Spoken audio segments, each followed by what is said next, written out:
Well, hey, it's Simeon Hein here. I've had a number of experiences over the years that convinced me since I was a child that there were alternate realities beyond what we're taught. Realities that go beyond the ordinary physical world that we can usually see. One of these experiences was with my mom in the Everglades in the early mid-1970s. I was about 11 or 12. My mom was an avid bird watcher. She had taken us down to the Everglades to look for birds. Nowhere else in the world is there anything like the sheer abundance of wildlife.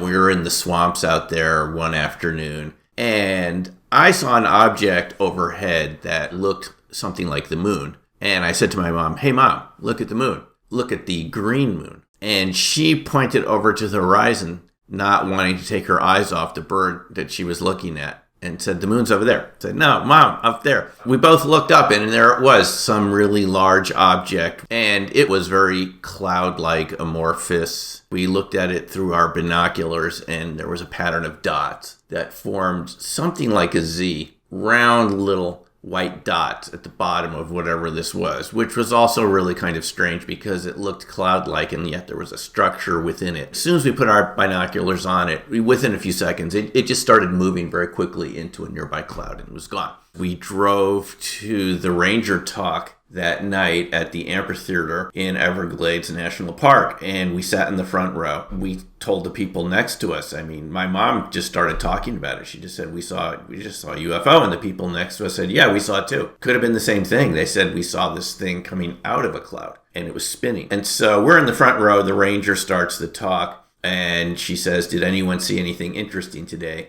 And my mom raises her hand. And the ranger calls my mom. My mom says, we just saw a UFO. And the ranger doesn't change her expression and says, "Did anyone else see anything interesting?" And that was the end of that conversation. Even going up to her at the end, my mom said, "No, we really did see something very weird." And the ranger just tried to explain it away. You could see something that nobody knew what it was, and those in position of authority wouldn't even talk about it. I think it got me interested enough in this phenomena that I read John Keel's book, The Mothman Prophecy, and started to look into these topics a little bit. But it all sort of faded away as I went to school, college, graduate school. I didn't talk to anyone who experienced anything like this that I could remember. Years later, I'm in the crop circles in the UK.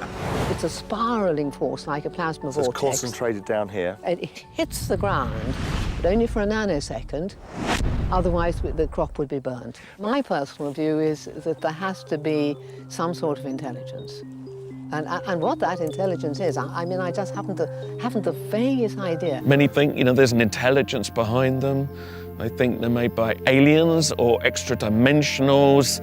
It's a big universe. There must be other life out there. Whether it's coming here, of course, is one of the great debates. We were in a crop circle, myself and another fellow from Boulder, Colorado, a fellow named Masao Maki. I didn't know him in Boulder, but he happened to be in the UK. We just happened to run into each other. We were looking for this crop circle called the Devil's Den Formation. It was a formation by a set of rock dolmens that had been nicknamed the Devil's Den hundreds of years before. And there was a huge crop circle in a star-like pattern there. 1999 near the town of Marlborough in Wiltshire. And we went in and we'd been looking for this crop circle all day. It wasn't easy to find and we had to hike to get to it. Electronics often go wrong in crop circles. Some people will describe a strange tingling, headaches, or feeling rather ill. As soon as we got close to it, Masao Maki's video camera, it started indicating dirty heads indicator, which was really strange because it was a brand new Sony camcorder. I had a static meter to measure for static changes and the display froze and it wouldn't work. And then two more fellows came in and their GPS meter stopped. The batteries completely discharged. So here we had three devices that went on the fritz around a crop circle, showing me years later as an adult that there really were strange things out there and realities that didn't really make sense. But here we were in this crop formation and it's electrically active. It wasn't just